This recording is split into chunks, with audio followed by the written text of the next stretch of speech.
پاکستان کے اندر جو خان صاحب نے جواب دیا، تحریک انصاف کا مقابلہ عوامی طاقت کے ذریعے کوئی نہیں کر سکتا۔ پچھلے 3 ماہ کے اندر ہم نے یہ دیکھ لیا۔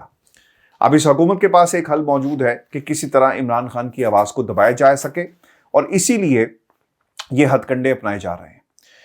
آپ نے ملک کو چلایا، کچھ ماہ پہلے آپ ملک کے وزیر اعظم تھے، اور آج آپ کو دہشت گرد بنا دیا گیا۔ اچھا، یہ سوال کیا گیا تھا اینکر کی طرف سے، جس پر خان صاحب نے کہا کہ شہباز گل کا کیس انہوں نے ڈسکس کرنا شروع کیا۔ انہوں نے کہا کہ شہباز گل کا معاملہ یہ اس دن شروع ہوا جب شہباز گل کو اٹھا لیا جاتا ہے۔ الزام اس پر یہ لگایا گیا کہ اس نے کوئی بغاوت کی بات کی ہے فوج کے اندر، اور اس کا ایک سٹیٹمنٹ آتا ہے جس کو چیلنج کیا جا سکتا تھا، قانون اور آئین کے دائرے میں رہتے ہوئے اسے موقع دیا جاتا، ایسا نہیں ہوا۔ اسے اٹھایا جاتا ہے، زد و کوب کیا گیا، تشدد کا نشانہ بنایا گیا، اور جو فیصلہ دیا گیا عدالت کے سامنے کہ آپ اس کی انویسٹیگیشن کرائیں، انویسٹیگیشن کروانے کی بجائے مزید ریمانڈ دے دیا گیا، اور کسی خاتون جج کو یہ کہنا کہ ہم آپ کے خلاف ایکشن لیں گے، اسے غلط رنگ دے کر انسداد دہشت گردی کے مقدمات جو ہیں وہ درج کر دیے جاتے ہیں، اور پھر یہ بھی بات کہی گئی کہ ڈی آئی جی اور آئی جی کے خلاف بھی ایکشن لیں گے، اسے بھی غلط رنگ دیا گیا۔ اب یہ کیس جو ہے جو عمران خان کے اوپر بنایا گیا ہے اور جس سے یہ تاثر مل رہا ہے، اب یہ انٹرنیشنل میڈیا میں اچھالا جا رہا ہے، اس پر بات ہو رہی ہے۔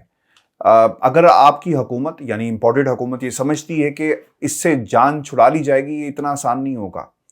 اس کے اوپر اب انٹرنیشنل میڈیا روزانہ کی بنیاد پر بات کرے گا۔ جب سے عمران خان کے اوپر دہشت گردی کا مقدمہ درج ہونے کی خبر پھیلی ہے، لوگوں میں ایک تشویش پائی جاتی ہے، اور یہ اب ایک انٹرنیشنل نیوز بن گئی ہے جسے اب روکنا ناممکن ہو جائے گا، اور اب پوری دنیا آپ کی طرف دیکھ رہی ہے، اور اس کے میرٹس اور ڈی میرٹس کو بھی جج کیا جائے گا کہ پاکستان میں انصاف جو ہے وہ کس طرح ملتا ہے۔ اور یاد رکھیے گا، جب آپ کی انٹرنیشنل رینکنگ ہوگی نا جسٹس سسٹم کے حوالے سے، تو یہ کیس بھی ایک نظیر بن جائے گا جسے لوگ کوٹ کر کے کہیں گے کہ اس ملک کے وزیر اعظم کو، جو سابق وزیر اعظم تھا، یہاں پر ایک جھوٹا انسداد دہشت گردی کا مقدمہ جو ہے وہ بنایا گیا۔ بہت ساری ایسی قانون کی نظیریں موجود ہیں جس میں لکھا گیا، آصف سعید کھوسہ کی ایک ججمنٹ بھی موجود ہے کہ انسداد دہشت گردی کے جو دفعات ہیں وہ کن کیسز میں لگائی جائیں گے، لیکن پاکستان کے اندر اسے ایک ویپن کے طور پر استعمال کیا گیا ہے، اور یہ پہلا موقع ہوگا پاکستان کی سیاسی تاریخ کے اندر جب ایسی دفعات کو عمران خان کے خلاف جو ہے وہ استعمال کیا گیا۔ ویورز، آپ کو بھی بتاتے چلیں، عمران خان صاحب کے حوالے سے یہ بھی سوال جو ہے وہ رکھا گیا کہ پاکستان کی عوام کا رسپانس کیسا ہے۔ یہ ملک کی تاریخ میں پہلی دفعہ ایسا ہوا ہے۔ میں آپ کے سامنے خلاصہ رکھ رہا ہوں جو خان صاحب نے کہا کہ لوگ سڑکوں پر آئے ہیں بغیر کسی لیڈرشپ کے، ایک ٹویٹ خان صاحب کرتے ہیں، اور پھر خان صاحب نے آ کر لوگوں کا ایک دفعہ نہیں متعدد بار شکریہ بھی ادا کیا کہ آپ کی محبت ہے، اگر آپ نہیں نکلیں گے تو کون نکلے گا، آپ نے اپنے حقوق کی خود حفاظت کرنی ہے۔ لوگ جب کہتے ہیں نا کہ یہ عمران خان لوگوں کو باہر نکال رہے ہیں اور ان کے اخلاق کو تباہ کر رہے ہیں، کوئی اخلاق تباہ نہیں ہو رہے، لوگوں میں شعور آ رہا ہے۔ سچ کو سچ بولنا، جھوٹ کو جھوٹ کہنا، یہی سیاست میں ہونا چاہیے، لیکن یہاں پر سیاست کس لیے ہو رہی ہے؟ موروثی کرداروں کو بچانے کے لیے ہو رہی ہے۔ سب سے بڑی ریلیاں عمران خان نے کر کے دکھا دی، سب سے بڑے جلسے عمران خان نے کر کے دکھا دی، لوگ بغیر کسی قیمے والے نان بریانیوں کے کیسے نکالے جاتے ہیں، عمران خان نے کر کے دکھا دیا۔ دن اور رات کی قید نہیں ہوتی، قوم کیسے نکلے گی وہ بھی عمران خان نے کر کے دکھا دیا، قوم کس کے ساتھ کھڑی ہے وہ بھی عمران خان نے کر کے دکھا دیا۔ عمران خان نے پاکستان کی پالیٹکس، جمہوری اقدار اور جمہوری جو پرسپیکٹو ہے اسے بدل کر رکھ دیا، جو آج خان صاحب نے اپنی انٹرویو میں بھی جس کا حوالہ دیا۔ اب عمران خان کو اس بنیاد پہ روکنا جو ہے وہ ناممکن ہو گیا، اور پھر 20 انتخابات کا جو ضمنی انتخابات کا حوالہ بھی خان صاحب نے لیا کہ کس طرح قوم نکلی ہے، اور انہوں نے اس حکومت کو ماننے سے انکار کر دیا۔ پنجاب کا بھی حوالہ دیا جہاں پر ایک سیاست اور پھر اس کے جو ڈائمینشنز تھی وہ کس طرح راتوں رات بدل گئی، گو کہ یہ فیصلہ سپریم کورٹ پاکستان جا کر لینا پڑا، لیکن فیصلہ پاکستان تحریک انصاف کے حق میں آیا۔ پھر ڈونلڈ لو کا معاملہ بھی سامنے آیا، یہ سوال اسپیسیفکلی پوچھا گیا کہ وہ سائفر کیا تھا، تو خان صاحب نے بتایا کہ جو کمانڈر ان چیف ہیں یعنی صدر پاکستان عارف علوی صاحب، انہوں نے سپریم کورٹ پاکستان کو کہا کہ اس کی انویسٹیگیشن کی جائے۔ اب سب سے انٹرسٹنگ بات یہ ہے کہ سائفر آیا، حکومت گر جاتی ہے، خط کا حوالہ دیا، اور پھر آپ کے ملک کا صدر یہ کہہ رہا ہے، جس کا حوالہ عمران خان نے دیا، کہ سپریم کورٹ آپ اس کی انویسٹیگیشن کریں، لیکن کسی نے انویسٹیگیشن نہیں کی۔ اب یہ معاملہ بھی پاکستان کے میڈیا سے نکل کر انٹرنیشنل میڈیا پہ جا چکا ہے. میں نے آپ کو یاد ہوگا کچھ دن پہلے یہ کہا تھا کہ آپ نے کشمیر کا مقدمہ لڑنا ہے تو آپ پاکستان کے میڈیا کو لندن میں بٹھا کر جو ہے تقریریں کرتے ہیں, اس کا کوئی فائدہ نہیں ہوگا. انٹرنیشنل میڈیا کو انوالو کریں. یہاں پر عمران خان نے انٹرنیشنل میڈیا کو خود انوالو نہیں کیا. انٹرنیشنل میڈیا خود چل کر عمران خان کے پاس گیا ہے اور وہ اب عمران خان سے سوالات کر رہا ہے اور پوچھ رہا ہے کہ آپ کی حکومت کو کیوں ختم کیا گیا اور آپ پر یہ جو مقدمہ بنایا گیا ہے اس کی بنیادی وجہ کیا بنی. اور سب سے انٹرسٹنگ بات یہ ہے, آپ نے کچھ عرصہ پہلے یہ بھی دیکھا ہوگا اور اس پہ یہ سوال بھی ہوا اس انٹرویو میں خان صاحب سے کہ یوکرین کے معاملے پر اور آپ جو رشین جو پریزیڈنٹ ہیں ان سے آپ کے کیسے تعلقات ہیں. ایک تاثر یہ دیا گیا تھا کہ عمران خان کی ایک اپنی سوچ تھی کہ رشیا کے ساتھ تعلقات جو ہیں وہ بنائے جائیں. خان صاحب نے متعدد دفعہ یہ کہا کہ میں نے فورن آفس کو بھی اعتماد میں لیا اور پھر میں نے اس کے ساتھ ساتھ اپنی افواج کو اور اسٹیبلشمنٹ کو بتایا کہ ہم جا رہے ہیں اور ہمارا جانے کا بنیادی مقصد کیا ہے. اور فوج کو پتا تھا کہ ہم نے بہت ساری مشینری لینی ہے, بہت سارا ایکوپمنٹ لینا ہے اور جو ہیلی کاپٹرز ہمارے پاس موجود ہیں, جو دیگر ساز و سامان جو امریکہ سے آنا تھا نہیں آیا, تو ہم نے اپنے لوگوں کے فائدے کو دیکھنا ہے اور اس لیے اسے پلان کیا گیا. وہ کہتے ہیں میں وہاں گیا تو پتہ چلا کہ جناب یہاں تو حملہ ہو گیا, تو ہماری ایک پوزیشن جو تھی وہ خراب ہو گئی. لیکن اس کے باوجود پاکستان کی حکومت نے پاکستان کے عوام کے فائدے کو دیکھنا ہے, لیکن اسے اس طرح منسوب کیا گیا کہ شاید عمران خان کا یہ اپنا ڈیسیژن تھا رشیا جانے کا. ویورز, ایک سوال یہ بھی کیا گیا کہ ڈسکوالیفائڈ فار دا لائف پھر کیا کریں گے. اس پر خان صاحب نے جواب دیا, بلکہ سب کو لاجواب کر دیا, اور یہ تاریخی جواب تھا. ایک تو انہوں نے کہا کہ 30 اگست کو میں ضرور جاؤں گا عدالت کے سامنے, اور اگر مجھے ڈسکوالیفائی کرنے کی کوشش کی گئی, یہ ایک مشکل فیصلہ ہوگا, یہ نہیں کر سکتے. کیوں نہیں کر سکتے؟ 50 سال کا تعلق ہے پاکستان کی عوام کے ساتھ. 26 سال آپ سیاست میں, 20 سال سے زیادہ آپ نے پاکستان میں کرکٹ کھیلی. عوام آپ کو جانتی ہے, آپ کی پرسنالٹی کو جانتی ہے, آپ کے اس کام کو جانتی ہے جو پچھلی آپ 5 دہائیوں سے کر رہے ہیں. تو یہ تعلق اس طرح نہیں ٹوٹ سکتا ایک دن میں. آپ نے کوئی فیکٹریاں نہیں بنائی, آپ نے ایورن فیلڈ اپارٹمنٹس نہیں خریدے, آپ کے ماربل آرٹس پہ کوئی سیکریٹریٹ نہیں بنے ہوئے. ملک کے اندر آپ رہیں گے, بنی گالہ میں آپ کی سیاست ہوگی, پاکستان میں آپ کی سیاست ہوگی, اپنے لوگوں میں سیاست ہوگی. تو خان صاحب کو اس بنیاد پر سیاست سے الگ نہیں کیا جا سکتا, ڈسکوالیفائی نہیں کیا جا سکتا. وہ لوگ جو کوشش کریں گے وہ کر کے دیکھ لیں. خان صاحب نے کہا انہیں منہ کی کھانی پڑے گی. تو ویورز, یہ اہم نکات تھے عمران خان کی اس تقریر کے, جو میں نے امانتاً آپ تک پہنچائے, اس لیے چونکہ یہ پہنچنا بہت ہی ضروری تھا. عمران خان کی تقریر پاکستان میں کسی میڈیا آؤٹ لیٹ نے, کسی میڈیا کی ویب سائٹ نے اسے ہائی لائٹ نہیں کیا, لیکن یہ بتانا ایک ذمہ داری تھی, ایک امانت تھی جو میں نے آپ تک پہنچائی ہے. میں آپ کے سامنے ایک اور خبر بھی رکھ دوں, اور یہ اس لیے بھی امپورٹنٹ ہے کیونکہ خبر کے مطابق کہا یہ جا رہا ہے کہ نواز شریف صاحب نے غم و غصے کا اظہار کیا ہے. اور غم و غصے کا اظہار انہوں نے کن الفاظ میں کیا, وہ یہ کہتے ہیں کہ مفتاح اسماعیل, شہباز شریف دونوں کی کارکردگی سے مطمئن نہیں ہوں. نواز شریف سے ملاقات کے حوالے سے سہیل وڑائچ صاحب کی خبر تھی, وہ یہاں پہ آئے ہوئے تھے, ان کی ملاقات بھی. انہوں نے کہا کہ بار بار کہا کہ میں نے تو پہلے ہی کہا تھا کہ حکومت نہ لے اور الیکشن کی طرف جائیں. ایسا لگتا ہے کہ نواز شریف نے ذہن بنا لیا کہ اگر کوئی معاشی پالیسی وہ چاہتے ہیں تو اظہار ڈار ہی کے ذریعے ہوگی. وہ مفتاح اسماعیل پر اعتماد نہیں کر رہے اور سمجھتے ہیں کہ وزیر خزانہ کو معاشی پالیسیوں کا علم نہیں ہے. نواز شریف تحریک انصاف سے مذاکرات پر آمادہ نہیں ہے. وہ سمجھتے ہیں کہ عمران خان نے جو کیا اس کی سزا انہیں ملنی چاہیے, اس کے بعد ہی مذاکرات یا سیاسی حساب کتاب ہو سکتا ہے.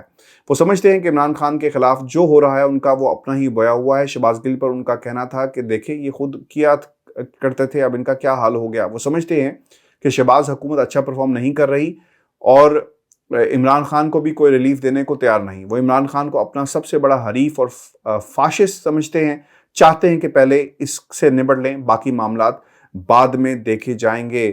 نواز شریف اپنے کیسز نہ سننے جانے پر اور ان کے جو معاملات لٹکے ہوئے ہیں اس پر کوئی بڑا ایکشن لینے والے ہیں. وہ براہ راست سپریم کورٹ کو خط لکھ سکتے ہیں. اس کا موقف ہوگا کہ دوسروں کے لیے تو عدالتیں رات کو کھل جاتی ہیں, میری ایک عرض بھی نہیں سن رہے. یہی ان کا آئندہ بیانیہ ہوگا جس میں وہ کہیں گے کہ ان سے انصاف نہیں ہوا اور سب کچھ عدالتوں نے کیا. پہلے وہ اسٹیبلشمنٹ اور عدلیہ اور سب کچھ عدالتوں نے کیا, عدلیہ دونوں کو ملا کر بیانیہ بنایا کرتے تھے. ایسا لگتا ہے کہ اب ان کا اگلا بیانیہ عدلیہ اور چند ججز کے خلاف ہوگا.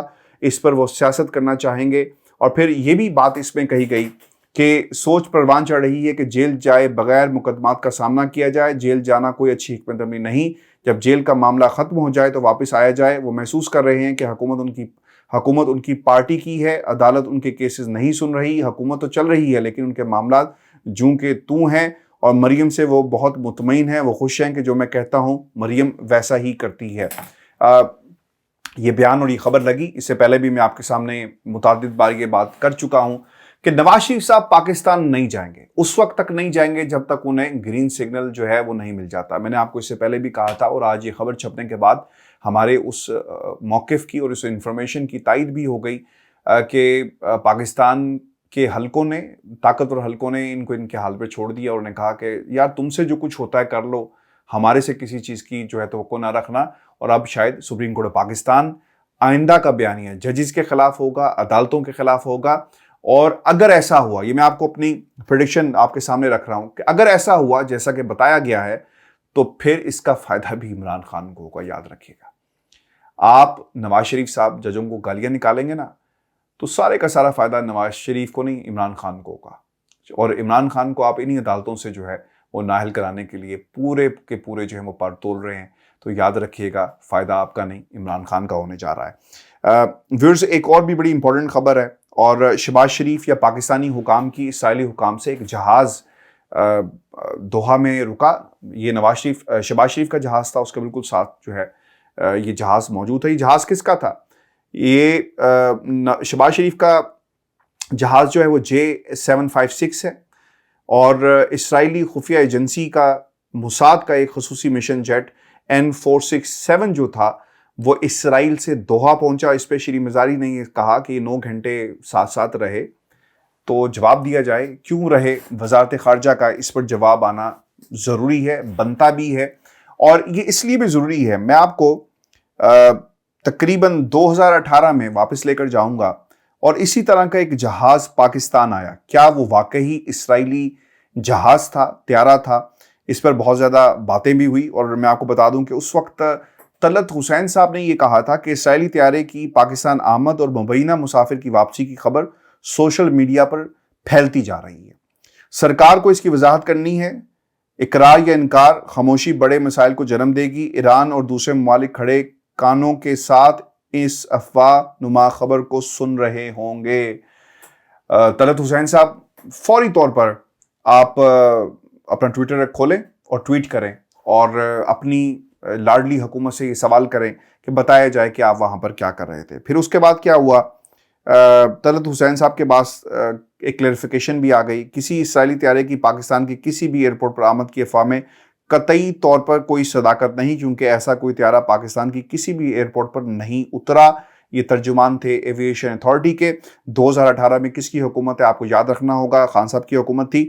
حقیقی صورتحال, اس پہ ایک ٹویٹ کیا گیا فواد چودھری صاحب کی طرف سے. وہ کیا کہتے ہیں کہ حقیقی صورتحال یہ ہے کہ عمران خان نواز شریف ہے اور نہ اس کی کابینہ میں آپ جیسے جعلی ارسطو ہیں.